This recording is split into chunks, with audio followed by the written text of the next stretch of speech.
जय हिंद साथियों। आज इस वीडियो में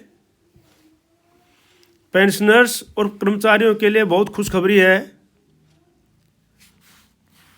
पेंशनर्स और कर्मचारियों के लिए जो इंतज़ार था वो ख़त्म हो गया है और बहुत ही खुशखबरी निकली है। इसमें प्रधानमंत्री जी ने आठवें वेतन आयोग को मंजूरी। फिटमेंट फैक्टर 1.92 का फार्मूला समझें, क्योंकि ये फिटमेंट फैक्टर 1.92 ही निकल करके आ रहा है। मैं आपको निकाल के दिखाऊंगा, क्योंकि कर्मचारियों की तो मांग है 2.86 वगैरह से, लेकिन वो तो बहुत ज़्यादा जा रहा है और उसके अनुसार कैसे निकलेगा ये तो पता नहीं। गवर्नमेंट दे देती तो बहुत अच्छी बात है, लेकिन जो तार्किक ढंग से जो निकल रहा है 1.92 निकल रहा है। किस फार्मूले से निकल रहा है, 7th CPC और ये 8th CPC दोनों का मैं आपको समझाऊंगा इस वीडियो में। आप लास्ट तक बने रहें और आपको सिपाही से लेकर के ऑर्डिनरी कैप्टन तक 15 साल से लेकर के 33 साल तक की सर्विस में पेंशन टेबल भी मैं हाथ से कैलकुलेट की हुई दिखाऊंगा आपको, बिल्कुल तार्किक ढंग से। और एक बात और है कि 6 पे कमीशन में ने ऑर्डिनरी न्याय सुधार की पेंशन लागू की थी। अभी जो मुद्दा चल रहा है ये कि जितने भी ऑर्डिनरी रैंक्स हैं उनकी पेंशन लागू होनी चाहिए, चाहे वो सर्विस से रिटायरमेंट से पहले के हों या बाद के हों। तो 8th पे कमीशन में सभी ऑर्डिनरी रैंक्स की पेंशन लागू होनी चाहिए, तब जाके सही न्याय होगा। तो ये जो है कलम चला बल्ले बल्ले कर दी। और ये मैं आपको बता रहा हूँ, आपका इस वीडियो में बहुत बहुत स्वागत है। अगर आप इस चैनल में पहली बार आए हैं, पहली बार इस वीडियो को देख रहे हैं, तो आप इसको सब्सक्राइब जरूर कर लीजिए। हर रोज़ आपके पास में कोई ना कोई इन्फॉर्मेशन, सही इन्फॉर्मेशन, स्टिक इन्फॉर्मेशन मिलेगी। तो आप इसको सब्सक्राइब कर लीजिए, लाइक कर दीजिए और शेयर कर दीजिए। अभी देखते हैं वीडियो में। चैनल का नाम है लेक्चरर हरिसिंह सर। अब जो है ये देखो नवभारत टाइम्स की है रिपोर्ट, नवभारत टाइम्स का है, वहाँ से लिया गया है मैंने। कलम चला बल्ले बल्ले कर दी,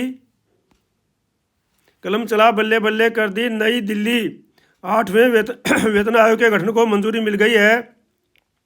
इसका लंबे समय से केंद्रीय कर्मचारियों को इंतजार था। प्रधानमंत्री नरेंद्र मोदी ऐसा करने या इसकी भनक तक नहीं थी इस तरह अपनी काम की शैली में फिर उन्होंने सबको चौंकाया है। कई बार चौंका चुके हैं, आपको पता है। जो कैबिनेट में नहीं था, गुरुवार को वही फैसला सबसे बड़ी चर्चा बन गया।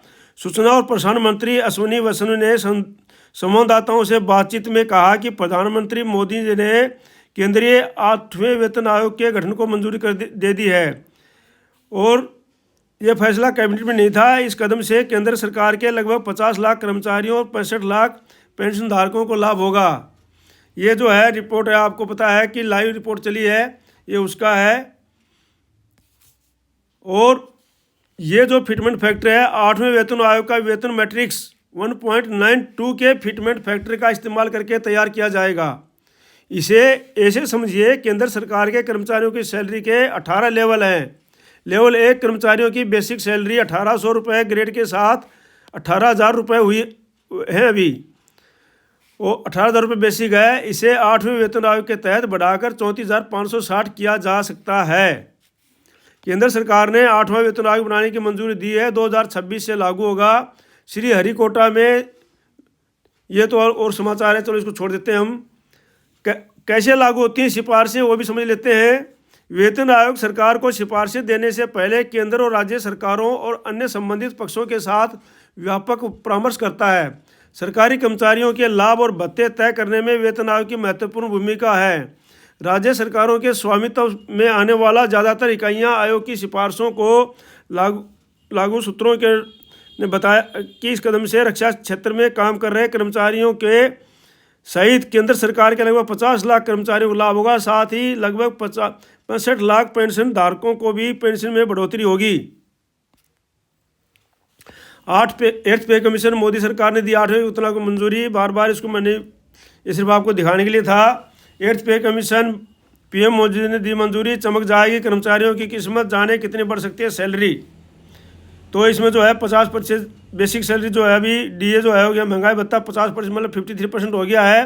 फिलहाल सरकारी कर्मचारियों के वेतन आयोग की सिफारिशों के तहत सैलरी और पेंशन मिल रही है। 7वें वेतन आयोग की सिफारिशें 1 जनवरी 2016 को लागू हुई थी और ये जो है 8वां वेतन आयोग जो है 2026 से लागू होगा 1 जनवरी एक। और ये जो बजट है, बजट से पहले प्रधानमंत्री नरेंद्र मोदी ने सभी सरकारी कर्मचारियों केंद्र के लिए एक बहुत बड़े तोहफे का ऐलान करते हुए 8वें वेतन आयोग के गठन को मंजूरी दे दी है।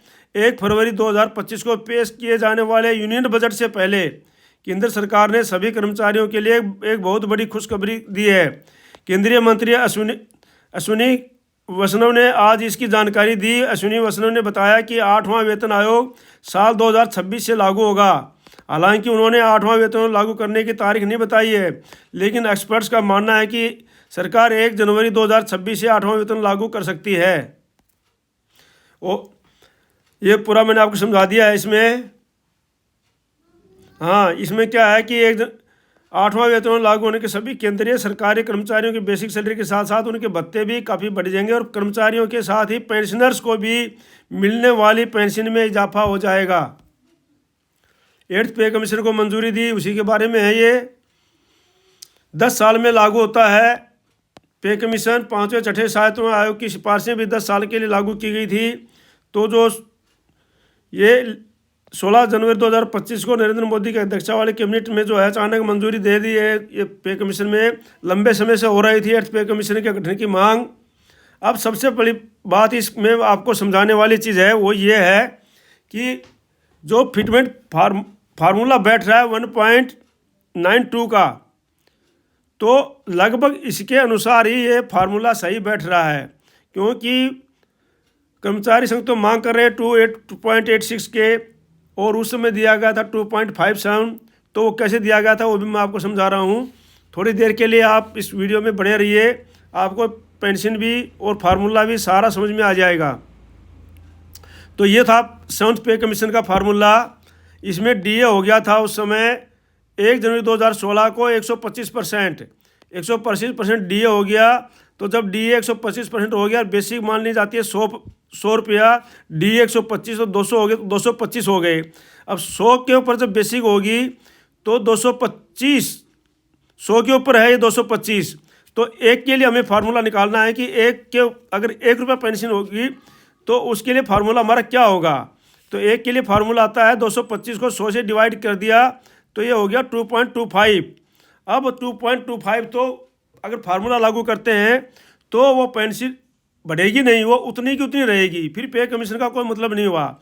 तो इसलिए उसको इंक्रीज करके दिया जाता है। इंक्रीज करके दिए जाने के कारण उसमें पिछले पे कमीशन में 14.3% की बढ़ोतरी की थी। मतलब जिसकी बेसिक पेंशन 100 रुपया है उसकी बेसिक पेंशन 114.3 कर दी थी। तो इस प्रकार से जो है ये जो 14.3 कर दी, मतलब 14.3 की बढ़ोतरी की थी। जब 1 रुपये के ऊपर मतलब 14.3%, जब 100 के ऊपर जो है 14.3% की बढ़ोतरी हुई है तो तो इस प्रकार से ये फार्मूला जब निकलेगा तो 225 बटे 14.3 जो बढ़ाया है वो मतलब 1 पर कितनी बढ़ेगी, 100 पर कितनी बढ़ेगी कहने का मतलब, तो 225.14.3 इंटू 100 तो ये आता है 0.32। अब ये 0.32 की तो बढ़ोतरी हो गई और 2.25 जो था वो पहले का उसके अनुसार पेंशन वहाँ पर जो है पेंशन और तनख्वाह पहुँच चुकी थी। अब इन दोनों को जोड़ दिया गया तो ये दोनों को जोड़ने पर जो आ गया है 2.25 और प्लस में 0.32 तो 2.57 आ गया ये।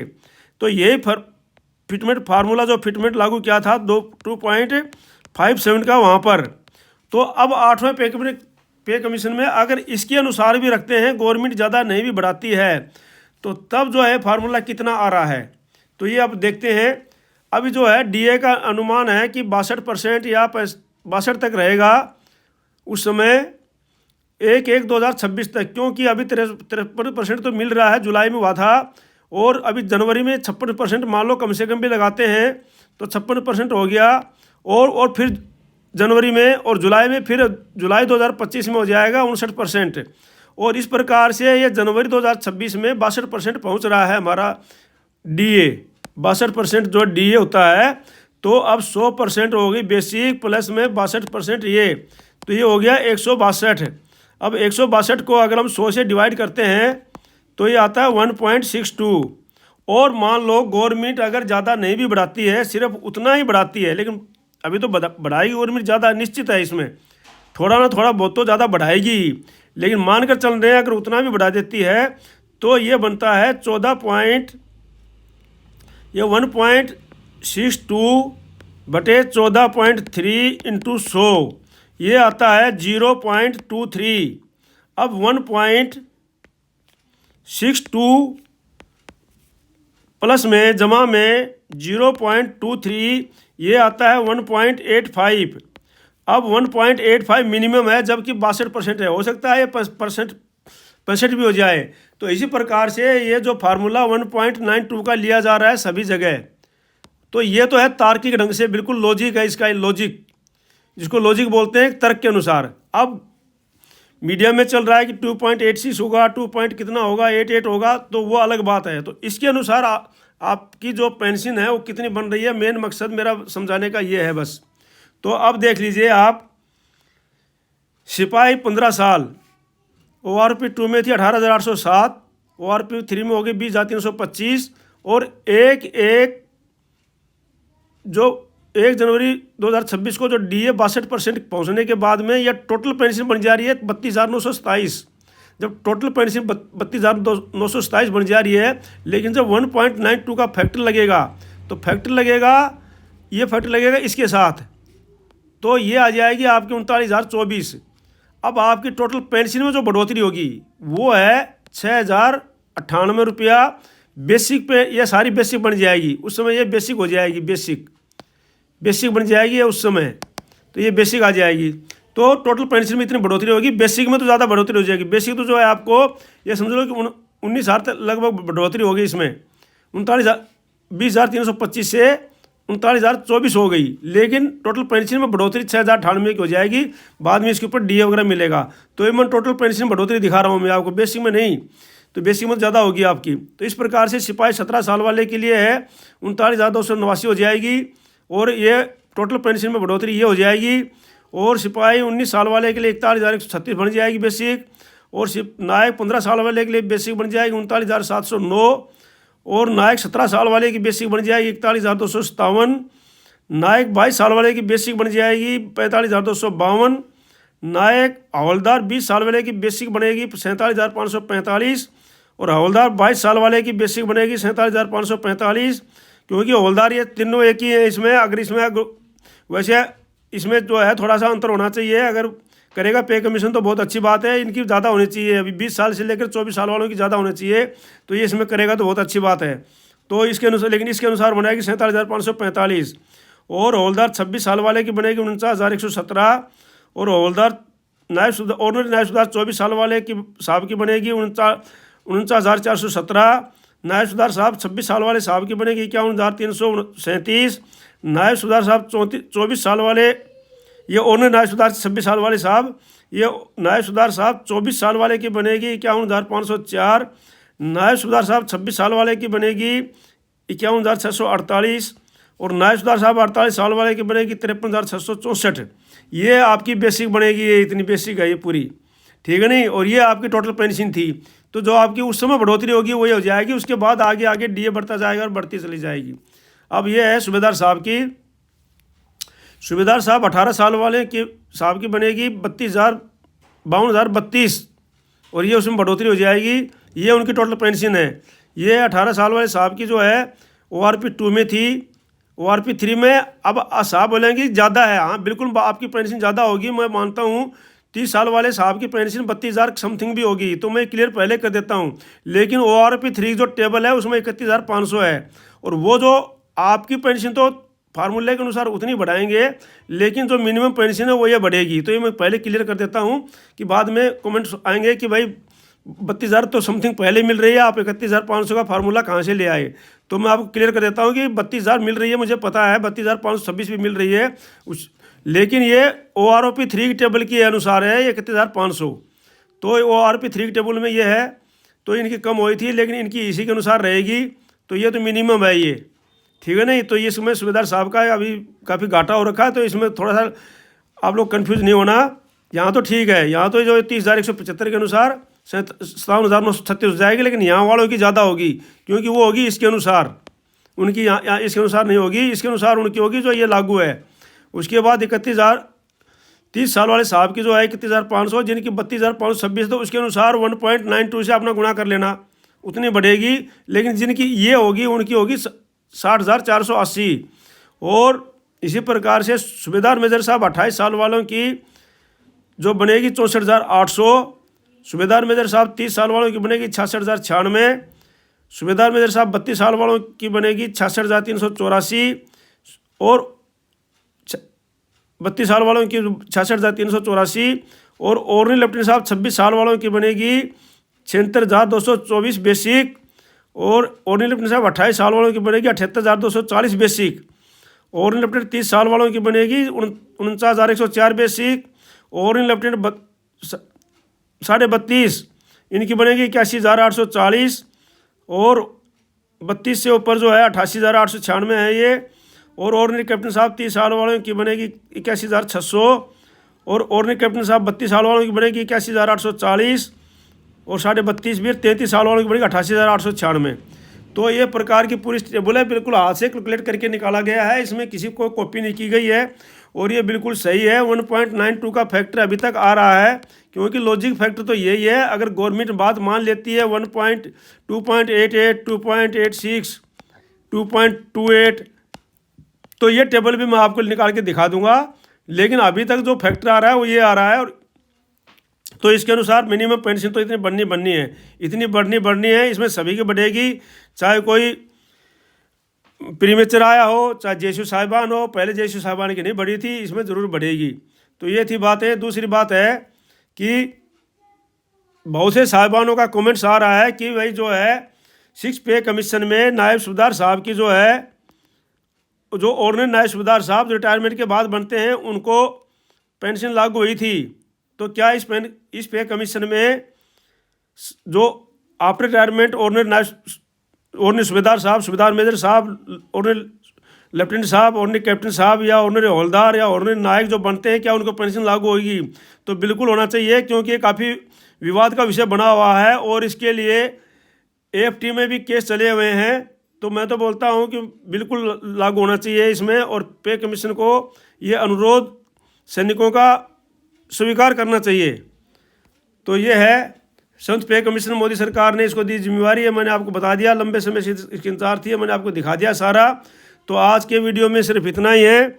अगर आप इस चैनल में नए बने तो सब्सक्राइब कर लीजिए, लाइक कर दीजिए और शेयर कर दीजिए, क्योंकि इन्फॉर्मेशन जितना आप ज़्यादा शेयर करेंगे सभी को इन्फॉर्मेशन मिलेगी। ज्ञान को अपने पास नहीं रखना है, ज्ञान जितना बांटो उतना ही बढ़ता है और उतना ही भला होता है। तो इसलिए इसको ज़्यादा से ज़्यादा शेयर कर दीजिए, लाइक कर दीजिए और इसको चैनल को सब्सक्राइब कर लीजिए, ताकि हर रोज़ आपके पास कोई ना कोई इन्फॉर्मेशन मिलती रहे। तो आज इस वीडियो में इतना ही। जय हिंद, जय भारत। मिलते हैं किसी अगले वीडियो में, तब तक के लिए आपका दिन शुभ रहे। May you live long. जय हिंद, जय Bharat. Thank you for watching video.